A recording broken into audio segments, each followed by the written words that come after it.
You know the thing about a shark? He's got lifeless eyes, black eyes, like a doll's eyes. When he comes at you, he doesn't seem to be living until he bites you. And those black eyes roll over white, and then... Oh, then you hear that terrible high-pitched screaming. The ocean turns red, and in spite of all the pounding and the hollering, they all come in, they rip you to pieces.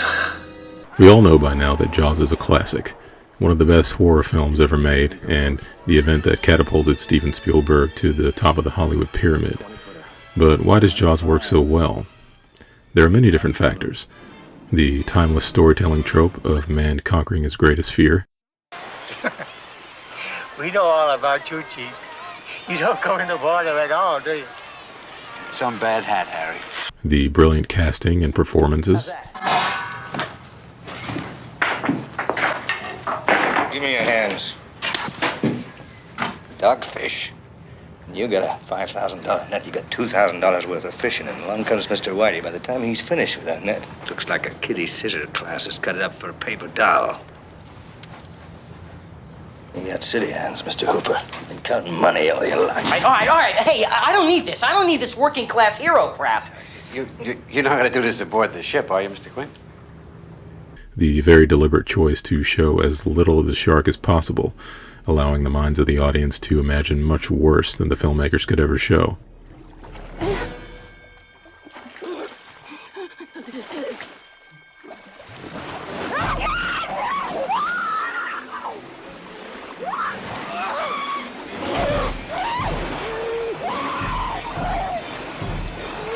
And of course there is John Williams' brilliant, iconic score. That's a 20-footer. 25. But today I want to examine something not so obvious about Jaws' cinematic potency, and that's Spielberg's incredibly inventive camera blocking and staging techniques.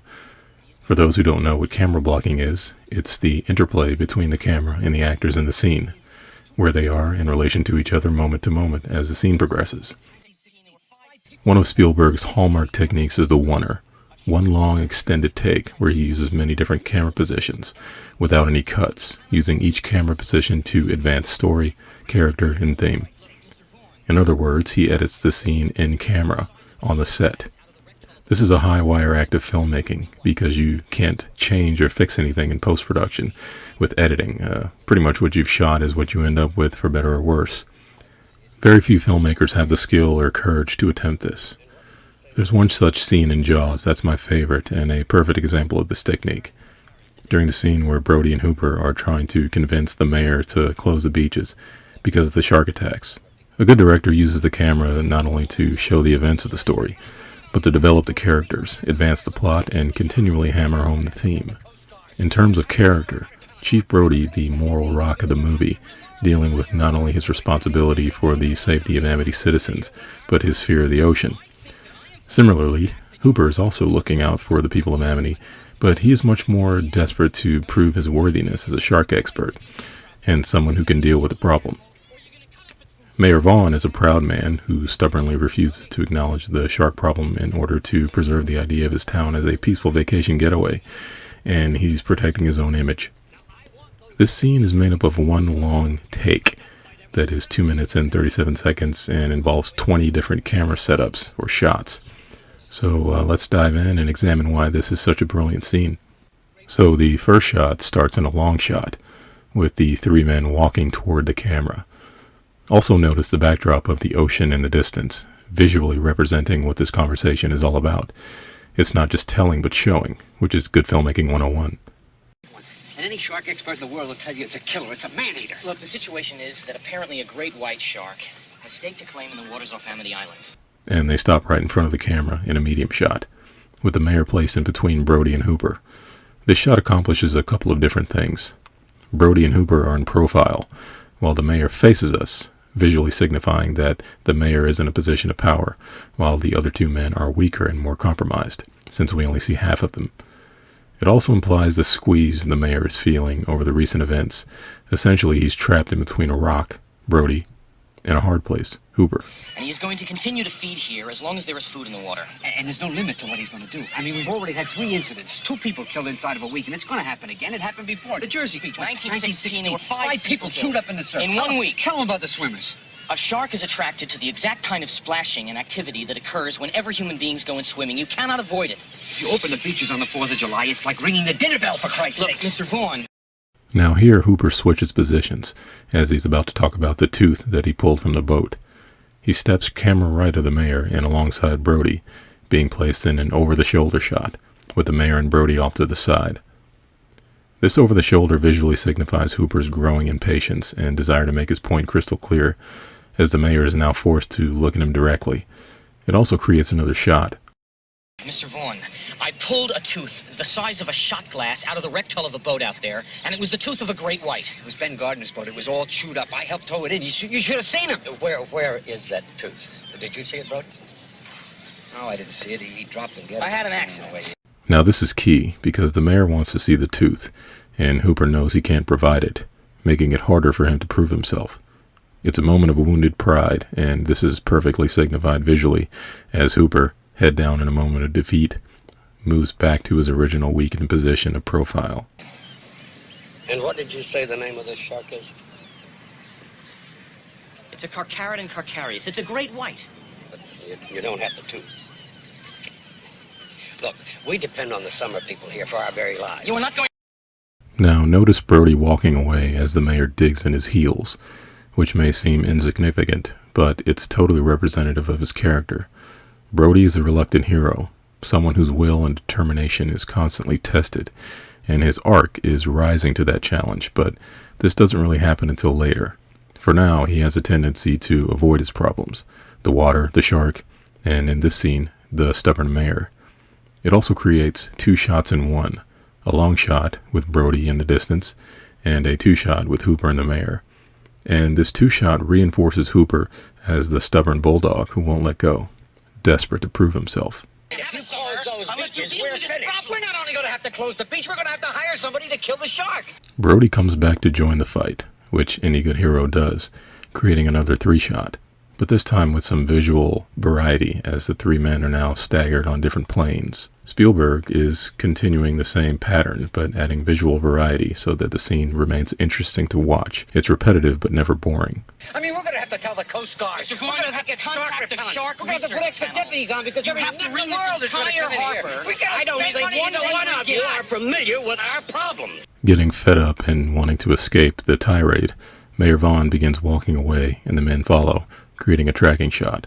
I think that I am familiar with the And once again, Hooper moves and positions himself in front of the mayor, asserting himself with his by now familiar bullish attitude. fact that you are going to ignore this particular problem until it swims up and bites you on the ass. Also notice how we're beginning to see tourists in the background, gathering around the billboard, which will become visible in a second. This is another brilliant stroke by Spielberg, as a way of visually representing what's happening in the conversation. They are talking about the safety of the tourists and citizens of Amity after all, so why not show them? This also continues to keep the shot visually interesting by adding variety. And there he goes again. Brody storms off over the reluctant hero, but this time he actually leaves the frame entirely. This is powerful because it is a much stronger emphasis on his attitude of frustration and reluctance, and makes Hooper's bullish attitude all the more obvious, as he's the only one left in the frame with Mayor Vaughn. Two ways to deal with this problem. You're either going to kill this animal, or you're going to cut off its food supply. Larry, we have to close the beaches. Brody, sick vandalism. The camera comes to a stop to showcase the billboard in the background, but it also does something else incredibly interesting. The camera actually stops as it moves to include Brody back in the scene. It's as if the camera is a moral authority, forcing Brody to face his problems, which is the mayor's stubbornness, and, as the billboard has revealed, the ocean and the shark, two things he will be forced to face later in the movie, and the girl, who represents the victims of the shark. And notice the words out of her mouth being help, another visual reminder of Brody's responsibility to the citizens and tourists. This also creates another 3-shot, but this time with more visual variety. And maybe going a little too deep here, notice how Brody is physically placed over the words, welcomes you, as if to say, the ocean, the shark, the girl, welcomes you to face your fears. That is a deliberate mutilation of a public service message. Now, And this time it's Hooper who steps away from the conversation for the first time, implying that he's had it and doesn't want to deal with the mayor anymore, putting him in a long shot. But notice now how he's stepping away from the men but toward the shark in the background. It's a visual nod to his fascination with sharks and also his unwavering desire to kill it. Also notice how Mayor Vaughn and Brody are on opposite sides of the frame here, with the shark and the girl on the billboard between them, representing the problem that is keeping the mayor-in-chief apart. The scene is just filled with incredible visual flourishes like this that aren't just pretty to look at, they advance character and story. want those little paint-happy bastards caught and hung up by their Buster Browns. That's it. Goodbye. I'm not going to waste my time arguing with a man who's lining up to be a hot lunch. And Hooper comes back to make another shot, a 3-shot. I'm going to see you later. Please don't do this. Now look at how striking this moment is. The mayor moves closer to the camera in a medium shot, becoming very large in the frame, with the camera looking up at him, suggesting not only his important stature in the community, but he's also turned himself away from the shark and the girl on the billboard, visually implying that he no longer cares, while Brody has moved away from the camera in order to convince Hooper to keep at it. Another ebb and flow through Brody's character arc of the reluctant hero rising to the challenge. And notice how small they are in the frame compared to how large Mayor Vaughn is, suggesting his dominance over them. This is very, very smart camera work by Spielberg, continuing to showcase his absolute mastery over his craft, even this early in his career. Visually, this is a turning point in the scene. The men have never seemed so further away from each other, both physically and morally. This striking visual dynamic style was quite common in Orson Welles' work, another brilliant filmmaker who used the film frame to its maximum potential to develop character and theme. Spielberg is one of the few remaining filmmakers to continue this classical style of filmmaking that relies less on cutting and more on maximizing the camera's ability to produce images that tell a story.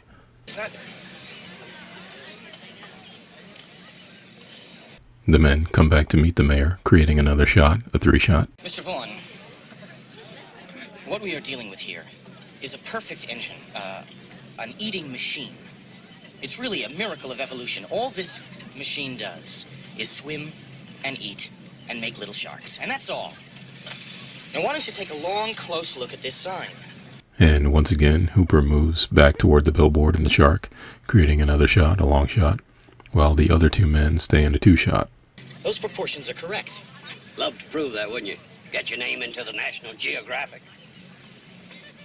Now look at all the negative space on the left side of the frame as the mayor leaves for the first time, completely leaving the frame, implying that the matter is closed and he isn't going to cooperate, putting Brody and Hooper in an awkward 2-shot, but still interesting since they are positioned against the billboard and the shark fin, creating a sense of inevitability of having to go at it alone. And next you'll see Brody leave the frame, leaving Hooper alone as the camera moves with him, creating the final shot of the oneer, a long shot. And that's it. One long continuous take with 20 separate shots, comprising 2 minutes and 37 seconds. This kind of filmmaking is virtually unheard of today, but it's one of the many reasons Jaws is a timeless classic. Now, go and watch this scene again with all this new information in mind. It really gives one a greater appreciation of Spielberg's talent. If you enjoyed this video, consider hitting the like and subscribe button, as I'll be posting more content in the future. Thanks for watching.